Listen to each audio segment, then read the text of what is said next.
Sa malamig at madilim na kagubatan ng Hilagang Amerika, isang alamat ang bumabalot sa mga tribong Algonquian, ang kwento ng Wendigo.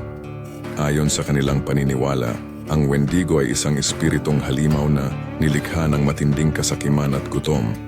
Sinasabing nagmumula ito sa mga tao na naging biktima ng matinding tagutom at napilitang kainin ang sariling kauri upang mabuhay.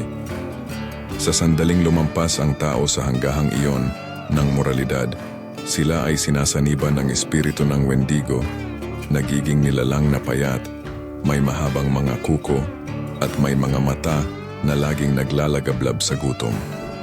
Ang Wendigo ay hindi kailanman nabubusog. Kahit gaano pa karaming laman ng tao ang kainin nito, mananatili itong gutom.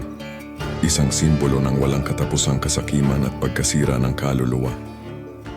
May mga kwento ng mga nawawala sa gubat, sinasabing dinukot at nilamon ng Wendigo. Ang alamat na ito ay nagsisilbing babala laban sa pagiging sakim, pag-abuso sa kapwa at pagkawala ng pagkatao, lalo na sa panahon ng matinding kagipitan. Hanggang ngayon, ang pangalan ng Wendigo ay nagdudulot ng kilabot at takot sa mga naninirahan malapit sa hilagang kagubatan, na patuloy na nagbabantay sa mga hangganan ng tao at kalikasan.